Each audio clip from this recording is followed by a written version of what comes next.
ወደ ትርጓሜው እንሂድ። ወደ ትርጓሜው ስንመጣ ምን ይላል?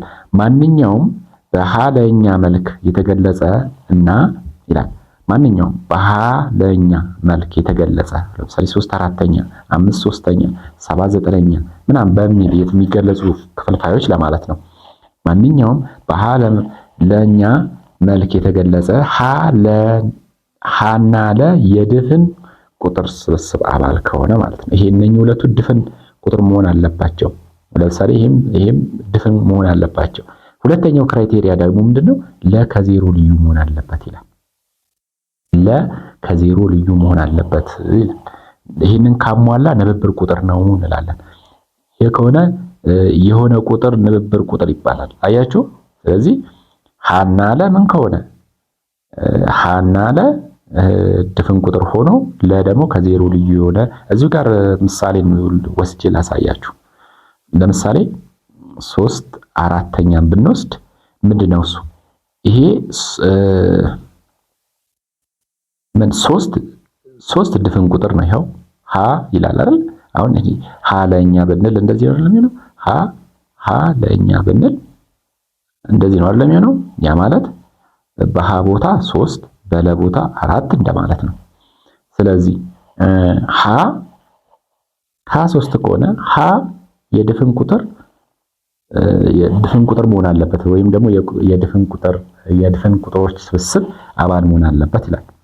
ስለዚህ ሃ ድፍን ቁጥር ከሆነ ለም ደግሞ ድፍን ቁጥር ከሆነ ይላል ለምን መሆን አለበት ይላል። ድጋሜ ከዜሮ ልዩ መሆን አለበት አለ። ዜሮ መሆን የለበትም ማለት ይሄ ማለት ምን ማለት ነው? ለምሳሌ 3 ዜሮኛ ቢሆን ኖሮ አይሆንም ነበር እያለ ነው። ይሄ አይሆንም ነበር እያለ ነው። አያችሁ? ለምን? የመጀመሪያው ፍቺን እዩት። የመጀመሪያ ፍቺን ስናይ 3ም 0ም ድፍን ቁጥር መሆን አለባቸው ይላል። 3ም ድፍን ነው፣ 0ም ድፍን ነው። ሁለተኛውን ደግሞ ስናየው 0 መሆን የለበትም፣ ለ0 መሆን የለበትም ይላል። ለምንድን ነው? ቁጥር ለ0 ስለማይካፈል ነው አይደል? ለ0 የሚካፈል ከሆነ ደግሞ ምን ፍቺ የለውም፣ ትርጉም አይሰጥም አይደል? ስለዚህ ትርጉም የላቸውም ይባላል። ለምሳሌ እዚህ ጋር ምሳሌ ሰጥቷል። ቁጥር ለ0 የሚካፈል ከሆነ ትርጉም የላቸውም ይባላል። እና ስለዚህ እዚህ ጋር ይሄንን አሁን ብታዩ ንብብር ቁጥር ይሄ የንብብር ቁጥር በን ነው የሚወከለው ማለት ነው። አያችሁ? እዚህ ጋር ንብብር ቁጥር በን ነው የሚወከለው። ይሄ ማለት ሃ ለኛ ማለት ይላል ሲነበብ ሃ ለኛ ማለት ሃ ለም ድፍን ቁጥር ሆነው እና ለ ደግሞ ከዜሮ ልዩ መሆን አለበት፣ ዜሮ መሆን የለበትም እያለ ነው። ይሄ ከሆነ ምን ይሆናል? ሃ ለኛ ንብብር ቁጥር ነው ይባላል። አሁን እናንተ በዚህ የክፍል ደረጃ እንደዚህ ተማሩ እንጂ ንብብር ቁጥር ሁሉ አሁን የተነባበረ ቁጥር በሙሉ ንብብር ቁጥር ነው ማለት አይቻልም። ምክንያቱም ይህ ክራይቴሪያ ብቻ ስላሟላ ንብብር ቁጥር ነው አንልም። ለምሳሌ 22/7ኛ ፓይ ይባላል። ይሄ ፓይ ንብብር ቁጥር አይደለም። ለምን? ወደ አስርዮሽ ስንቀይረው አያከትምም፣ አይደጋግምም። ስለዚህ ንብብር ቁጥር ነው ለማለት ወይ ማክተም ወይ መደጋገም አለበት ማለት ነው። አጠር ባለ መልኩ ላሳያችሁ። ለምሳሌ 1/2ኛን ብናይ 0.5 ነው። አከተመ። ይሄ አከተመ ነው የምንለው አይደለ? ማለት አልደጋገመም፣ በቃ ቆመ። 1 ለ3 ስናካፍል ደግሞ 0.3333 እያለ ስለሚቀጥል ከአናት እንደዚህ ነጥብ እናደርጋለን። ይሄ ማለት ይደጋግማል ማለት ነው።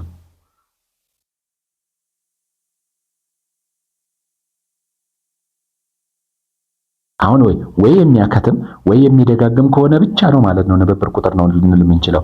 ይህንን ቁጥር እንዲሁ በማየት በደመ ነፍስ ይህንን ዝም ብሎ በማየት ብቻ ንብብር ቁጥር ነው ማለት አይቻልም እያልኳችሁ ነው። አሁን ግን አትጨናነቁ። ለወደፊት ግን እችን ቃል እንዳትረሷት አስታውሱ። ምክንያቱም አሁን ቀጥሎ 9ኛ ክፍል ስትማሩ ንብብር ቁጥርን አሁን ባያችሁት መንገድ አይደለም የምታዩት። ለምሳሌ እንዳልኳችሁ 22/7ኛን ብታዩ 22ም ድፍን ነው። ይሄ 22ም ድፍን ነው፣ 7ም ድፍን ነው። ግን እዚህ ጋር ደግሞ ሌላ ሁለተኛው ህግ ከዜሮ ልዩ መሆን አለበት። 7 ከዜሮ ልዩ ነው። እንደዚህ ስናየው ንብብር ቁጥር ነው የሚመስለው። ይሄ ንብብር ቁጥር አይደለም። ምን ይባላል? ፓይ ይባላል። ፓይ ማለት የክብን ምንድነው ስፋት ስትፈልጉ አሁን የሬዲየስ ከሆነ ምንድነው ስፋቱ የክብ ስፋት ምንድነው? ጂኦሜትሪ ተምራችኋል አይደል? ፓይ ሬዲየስ ስኩዌር ስትሉ እቺ ሬዲየስ ማለት ፓይ ነች ማለት ነው። እቺ ፓይ ማለት ይሄ ፓይ ማለት ምንድናት? 22/7 ነች ማለት ነው። ራሷን የቻለች ንብብር ቁጥር ያልሆነች ቁጥር ነች። ሲያዩት ግን ንብብር ይመስላል፣ ግን ንብብር አይደለም። ስለዚህ አሁን ለማጠቃለል ያህል ንብብር ቁጥር ማለት በሃለኛ መልክ የተገለጸ ሆኖ ሃና ለ ድፍን ቁጥር ሆኖ ለደግሞ ከዜሮ ልዩ መሆን አለበት። እንዲሁም ደግሞ በተመሳሳይ ሁኔታ ይህንን ንብብር ቁጥር እየተነባበረው ማለት ነው በሃለኛ መልክ የተቀመጠውን ወደ አስርዮሽ ስንቀይረው ወይ የሚያከትም ወይ የሚደጋገም ከሆነ ብቻ ነው ንብብር ቁጥር ልንል የምንችለው እንጂ የማያከትም ወይ ደግሞ የማይደጋግም ከሆነ ንብብር ቁጥር ነው ማለት አንችልም ለማለት ነው። ሌላው እዚህ ጋር ከስር ምንድነው የሚለው? እዚህ ጋር ከስር ዜሮ ከሆነ አሁን ለምሳሌ ታሃቱ ዜሮ መሆን አይችልም። ቁጥር ለዜሮ መካፈል አይችልም። ይሄን ደግሞ ቀለል ባለ መልኩ ላሳያችሁ። ለምሳሌ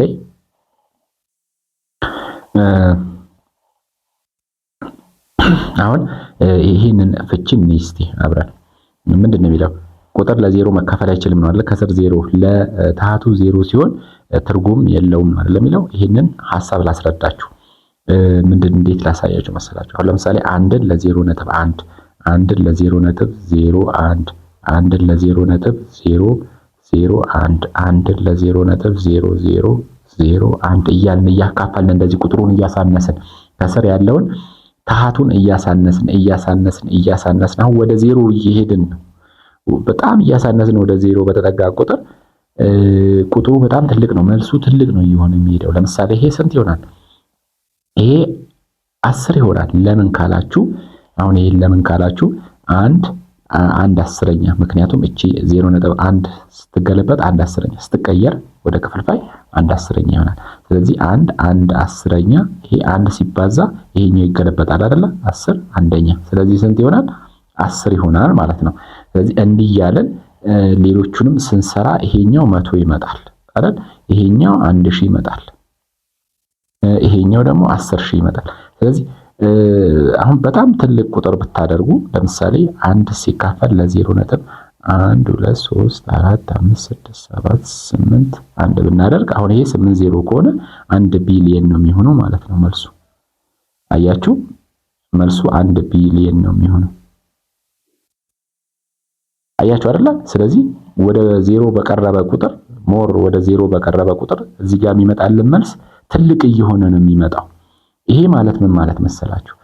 አንድን የማይታወቅ ቁጥር ለዜሮ ብናካፍል የቁጥር መጨረሻ ነው የምናገኘው። ይሄ ምልክት የቁጥር መጨረሻ ነው ብላችሁ አስቡት። ምን ይባላል? ኢንፊኒቲ ይባላል። ኢንፊኒቲ አንዳንድ እንደዚህ ፊልሞች ላይ የፍቅር ፊልም ምናምን ላይ ታያላችሁ አይደለ? እንደዚህ ፍቅረኛ ማቾች ምናምን ኢንፊኒቲን ተነቅሰው ምናምን ያው ፍቅራችን ገደብ የለውም ለማለት ነውና ይሄንን ምን ይሆናል ማለት ነው? ይሄ የቁጥር መጨረሻ ይሆናል። ለዛ ነው ፍቺ የለውም፣ ትርጉም የለውም፣ ትርጉም አይሰጥም የተባለው። ይሄም ምን ተብሎ ይተረጎማል? ይሄ ቁጥር አሁን ስንት ነው ይባላል። ገብቶቻል? ይመጣል እኮ የሆነ ቁጥር እኮ አለ፣ የሆነ የሚመጣ መልስ አለ። ግን ያ ቁጥር እጅጉኑ በጣም ትልቅ ቁጥር ነው። ማንም ሰው ሊያውቀው አይችልም። የቁጥር መጨረሻ አሁን የቁጥር መጨረሻ አለ ተብሎ ከታሰበ ያ የቁጥር መጨረሻ ነው የሚሆነው ማለት ነው፣ የሆነ ቁጥር ለዜሮ ሲካፈል። ለዛ ነው እንግዲህ ከዚህ ሁሉ ችግር ምን ተባለ? ትርጉም የለውም ተባለና እርፍ። ገብታችኋል? አዎ ይህንን ይመስላል።